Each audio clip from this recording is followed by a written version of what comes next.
मात्र अजून एक मोठी बातमी आहे ती म्हणजे अर्थात मुंबईमधून.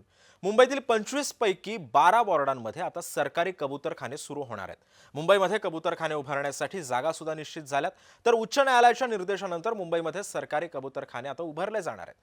13 वॉर्डांचा सरकारी कबूतरखाने उभारण्यास नकार आहे. मात्र विक्रोळीमध्ये सुद्धा सरकारी कबूतरखाना उभारण्यास ठाकरे गटानं विरोध दर्शवला आणि या संदर्भामध्ये बोलण्यासाठी शिवसेनेच्या प्रवक्त्या मनीषा कायंदे या सुद्धा आपल्यासोबत जोडल्या गेल्यात. कारण मनीषाताईंनी या आधी कबूतरखान्यासंदर्भामधल्या विरोधामध्ये अनेक आंदोलनं सुद्धा केली, त्यांचं मत सुद्धा त्यांनी मांडलेलं होतं. मनीषाजी, स्वागत आहे तुमचं जय महाराष्ट्रामध्ये.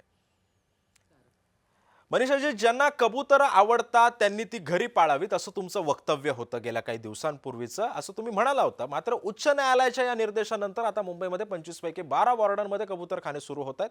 काय भूमिका आहे तुमची? मुळात म्हणजे मला प्रश्न विचारायचा आहे, की असा काही सरकारी आदेश जारी झाला आहे का?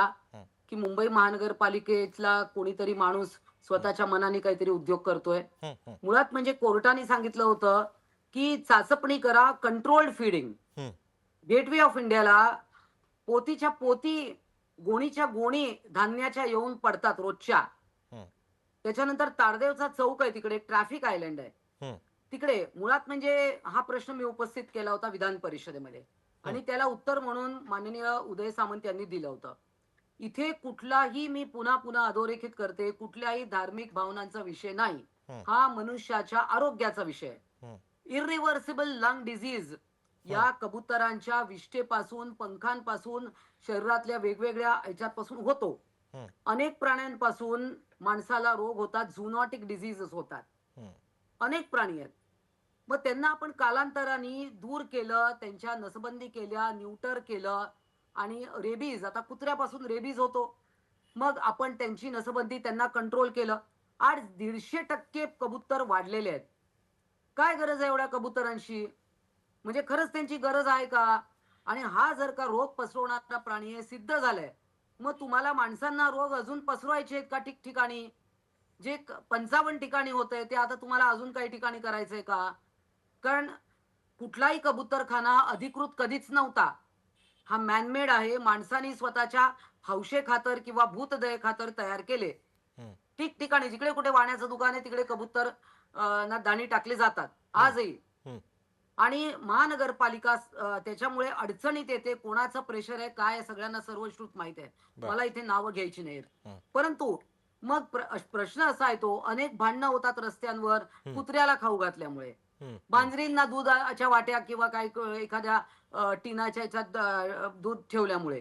किती ठिकाणी भांडणं होतात. हं, मग जर का तुम्हाला प्राण्यांची काळजी असेल, हं, सगळ्यांनाच, आपल्याला सगळ्यांनाच. हं, कारण प्रत्येक धर्मामध्ये कुठल्या ना कुठल्या प्राण्याला, कोणी सांगतं माकडांना चणी घाला, हं, कोणी सांगतं माशांना त्याच्यामध्ये फरसाण टाका. हं, आज नदी, नाले हे सगळे खराब झालेले आहेत, त्याच्यात तुम्ही फरसाण टाकताय. हं, आज वाळकेश्वरची जी बाणगंगाचा आहे, तिकडे बघितलं आज किती आपण तिथे साफसफाई अभियान चालू आहे. हं, मग तुम्ही पर्यावरण, पर्यावरण मंत्रालय आपलं आहे. हं, या सगळ्यांनी याच्यात पूर्णपणे, आणि सगळ्याच प्राण्यांना मग कंट्रोल फीडिंग करा. हं, सगळ्यांसाठी सोय करा. हं. मग कुत्र्यांसाठी जागा डेझिग्नेट करा, मांजरींसाठी डेझिग्नेट करा. मग उंदीर पण आमच्या गणपती बाप्पाचं वाहन आहे. हं. मग त्यांना सुद्धा का तुम्ही मारता रॅट पॉइझन टाकून? बरं. मग मच्छर हा देखील प्राणी आहे. तो आपलं रक्त पितो ना, पिऊ द्या. हं, तो पण रोग हं, पसरवतो. हं. कसं आहे ना, आपण लॉजिक आणि सत्सग बुद्धी बाजूला ठेवून बोलायचं झालं, तर खूप बरं, काही काही बोलता येतं याच्यावर. बरं. परंतु हे सगळं जे हं, चाललंय ते चुकीचं आहे. आणि याला एक पर्यावरणवादी, हं, हं, कारण मी प्राण्यांचे अभ्यासक आहे. हं. माझं पी-एच-डी आहे हो. प्राण्यांच्या विविध याच्या क्षेत्रामध्ये. हं, हं, त्यामुळे मी त्या अँगलनी बोलते आणि मला वाटतं हे सगळं जे काही हं. चाललंय, बरं, हे अनाठायी आहे. बरं. आणि कबुतरा वाचून तुमचं काय मोठं अडतंय? हं. बरं, ते त्यांचं सक्षम आहेत. त्यांना निसर्गाने पंख दिलेत. आपलं खाद्य ते शोधतील. मनीषाताई, तुम्ही म्हणता दादरचा हे कबूतर, अनाठायी आहे, मात्र हे अमराठी माणसांच्या मतांचं राजकारण आहे असं का आहे का? आणि हे तुम्हाला चालू द्याल का, तुम्ही सगळं चालू द्याल का हे सगळं राजकारण? मी जरी मी माननीय ज्या मंत्र्यांशी आहे, मी सगळ्यांशी बोलणार आहे, हं, बोलतच राहिलेली आहे. माझी भूमिका ही केवळ सायंटिफिक आहे. आणि एक समिती स्थापन केली, आपल्याला माहिती आहे. हं, हं, मुंबई ज्या BNHS म्हणतात, बॉम्बे नॅचरल हिस्ट्री सोसायटी, त्यांचे अध्यक्ष आहे किशोर रिठे. त्यांच्या अध्यक्षतेखाली एक तज्ञांची समिती आहे. त्याच्यात कोण पॉलिटिशियन नाही आहे. त्यात सगळे पशुतज्ञ आहे, प्राणीतज्ञ आहे. त्यांची समिती आहे. त्या समितीचा अहवाल देखील आलेला नाहीये. मग त्या समितीचा अहवालाची तुम्ही वाट पाहणार नाही का? मग ती समिती का स्थापन केली? ती समिती देखील कोर्टाच्याच निर्देशनावरून स्थापन केली आहे. परंतु ह्याच्यात मराठी, अमराठी सगळं बाजूला ठेवा. चित्रा वाघ यांनी स्वतःच्या मावशीचं उदाहरण दिलं. बर. आज अनेक लोक पुढे येतात. काल एक पुण्याच्या नगरसेविकांचा मी एक आर्टिकल वाचलं. त्या तर आता पूर्ण महाराष्ट्रभर ही कॅम्पेन चालवणार आहे की कबुतरांमुळे कसा त्रास होतोय. हं, तर मला असं वाटतं याच्यात अमराठी, मराठी या सगळे विषय बाजूला ठेवावे. राजकारण याच्यात करू नये. हं, कोरोनाच्या वेळेला पण आपण सगळं कोरोना हरवण्यासाठी आपण सगळे शर्थीचे प्रयत्न केले.